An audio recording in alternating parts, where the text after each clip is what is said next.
Krishna. Hare Krishna. We're just out in Russell Square. Yeah, with the rustling leaves in Russell Square. Yes, it's feeling very autumnal. Cold. A little chilly. It's very cold. That's so... Hey, look at me, man. Yeah, Like- you're very cold. It's not very cold. Right. Okay, anyway, we're here to read Bhagavatam. We're going to finish the chapter today. Yeah. So it might be a little bit of a shorter reading, just to satisfy my chilled wife. Okay. It's Canto 3, Chapter 30, Text 33. 3:30, 33. Wow. What time is it? Is it 3 o'clock? No, I thought it might be 3:33, but no, it's 2:43. Oh, well, there's a 3 in there, though. Well, yeah. Okay. Om Namo Bhagavate Vasudevaya. Om Namo Bhagavate Vasudevaya. Om Namo Bhagavate Vasudevaya. I took it to another level. Did you see? I didn't see, I heard though. Yeah. Oh my Lord. That was the Barry White incantation. Incantation. Alright. So, go on then. Text 33. Therefore, a person who is very eager to maintain his family and kinsmen simply by black methods certainly goes to the darkest region of hell, which is known as Under-Tamisra. Under-Tamisra. Purport. 3 words in this verse are very significant. Kevalena means only by black methods. Adharmina means unrighteous or irreligious, and Kutumba Bharana means family maintenance. Maintaining one's family is certainly the duty of a householder, but one should be eager to earn his livelihood by the prescribed method, as stated in the scriptures. In Bhagavad Gita, it is described that the Lord has divided the social system into 4 classifications of castes or varnas according to quality and work. Apart from Bhagavad Gita, in every society, a man is known according to his quality and work. For example, when a man is constructing wooden furniture, he is called a carpenter, and a man who works with an anvil and iron is called a blacksmith. Similarly, a man who is engaged in the medical or engineering fields has a particular duty and designation.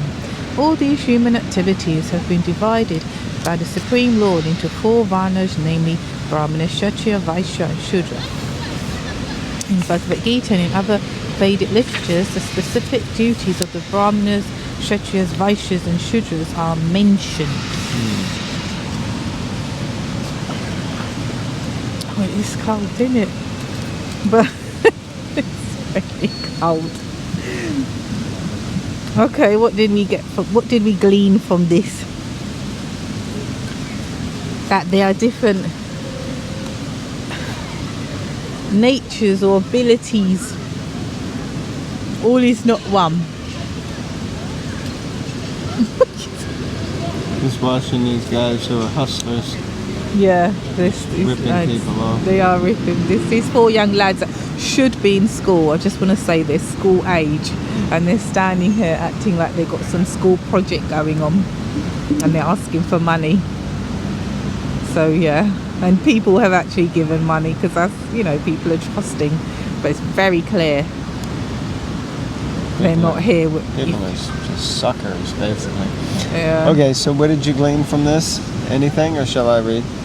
You can read. Yeah. Okay. So only by black methods. Adharmena means irreligious, and Kutumba Bharana means family man. So if you maintain your family like these guys are doing, right? By black methods and irreligious methods, like that. So let's continue.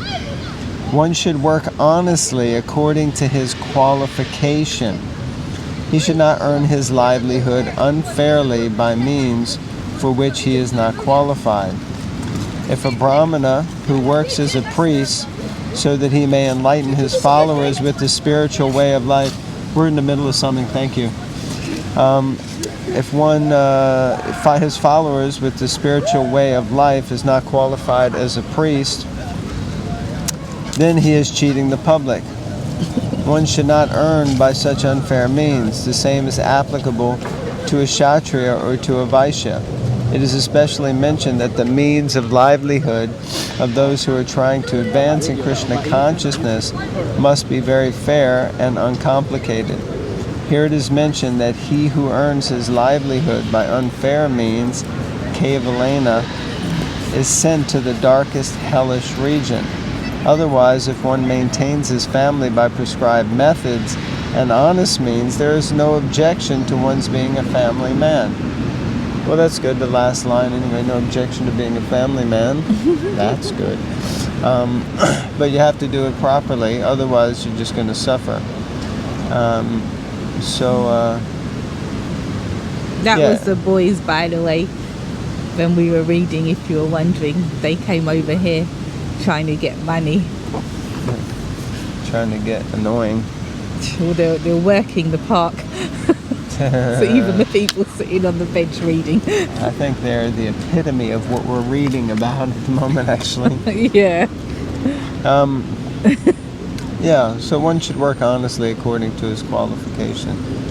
So it reminds me of that verse, better a simple sweeper in the street than a charlatan devotee, kind of thing. So it's better to just be who you are and do what you do, and do it honestly, and the Lord will take care, rather than trying to become something, which we see in the world at the moment, which is a lot of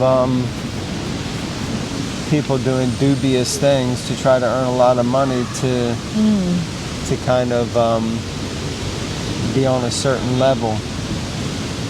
So they're still there, stopping the old people. Being distracted. Yeah, a bit naughty. Juvenile delinquents. I was a juvenile delinquent myself when I was a juvenile. I wasn't. Believe it or not. Yes, we already discussed how different we are.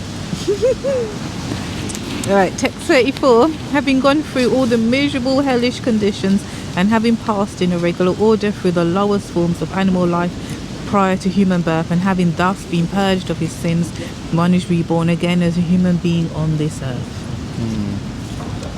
Purport. Just as a prisoner who has undergone troublesome prison life is set free again, the person who has always engaged in impious and mischievous activities is put into hellish conditions, and when he has undergone different hellish lives, namely those of lower animals like cats, dogs and hogs, by the gradual process of evolution, he again comes back as a human being. In Bhagavad Gita it is stated that even though a person engaged in the practice of the yoga system may not finish perfectly and may fall down for some reason or other, his next life as a human being is guaranteed. It is stated that such a person who has fallen from the path of yoga practice is given a chance in his next life to take birth in a very rich family or in a very pious family. It is interpreted that rich family refers to a big mercantile family, because generally people who engage in trades and mercantile business are very rich. One who engaged in the process of self-realization or connecting with the Supreme Absolute Truth but fell short is allowed to take birth in such a rich family. Or he is allowed to take birth in the family of pious Brahmanas. Either way, he is guaranteed to appear in human society in his next life. It can be concluded that if someone is not willing to enter into hellish life as in Tamishra or under Tamishra, then he must take to the process of Krishna consciousness, which is a first-class yoga system, because even if one is unable to attain complete Krishna consciousness in this life, he is guaranteed at least to take his next birth in a human family. He cannot be sent into a hellish condition. Krishna consciousness is the purest life, and it protects all human beings from gliding down to hell to take birth in a family of dogs or hogs.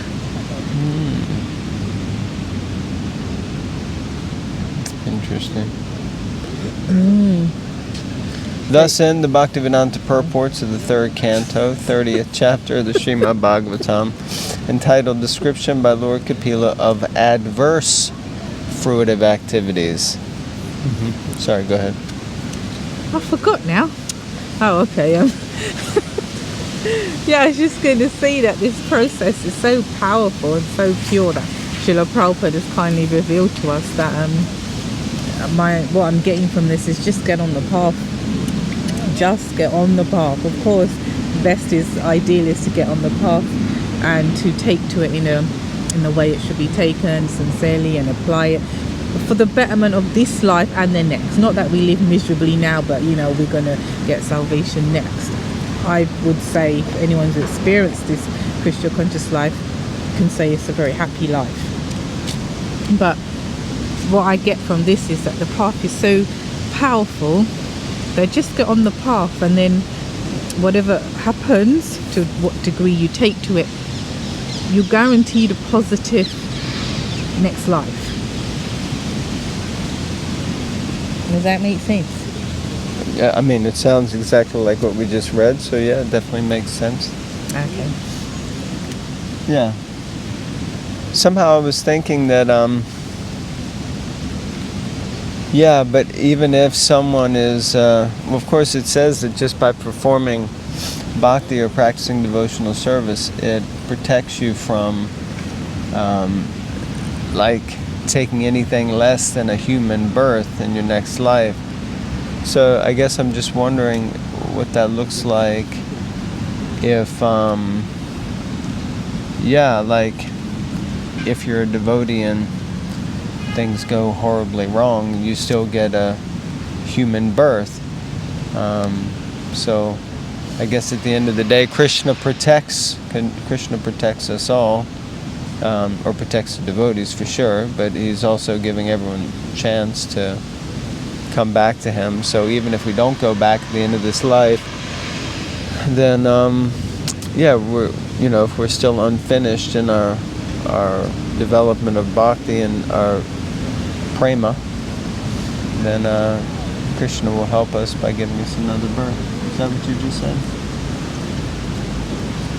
Cool. But what I've heard from His Holiness Radhanath Maharaj is that, like you were saying, if you're a devotee and something happens, so what I've heard is that you don't let Krishna, it's like a bank account, like if someone's overdrawn or not really, the bank manager will freeze your account. Not at the moment, mate. Let it go. You ain't get access to these credits at the moment. So it's like, Maharaj didn't say it in those terms, I'm just explaining, but so Maharaj is explaining that he freezes that spiritual bank account, the credits that we've got. So whatever you need to go through in the meantime, a little bit of slack or whatever, whatever, because you've done this, that or the other, you'll get it. But then once you've gone through it, because we don't have the concept of eternal damnation on this path, so once you've gone through it, then Krishna as the bank manager says, all right, there you go. This is what you accrued from before. On your way, son. And you find yourself in a situation where you can access and have the opportunity to take to Krishna consciousness. You might look like a Quasimodo, or you might not have the nicest situation, but your spiritual credits will connect you to that eternal path of love. If that makes sense. Yeah, seems to make perfect sense.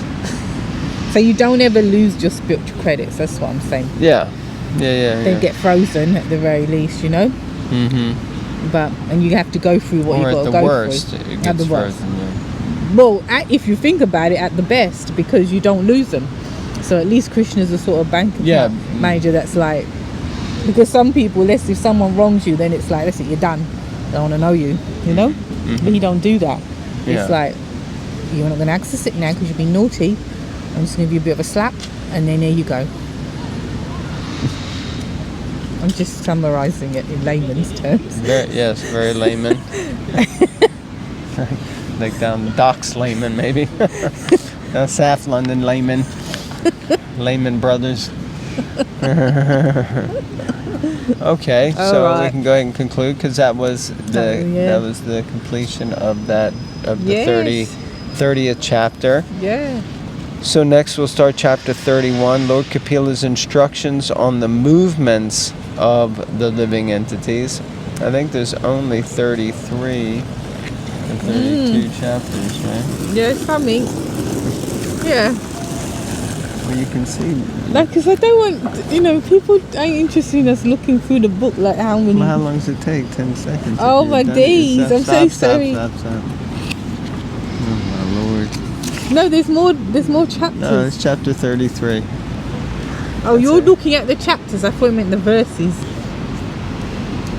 That's what I was like. Sure, this is a problem.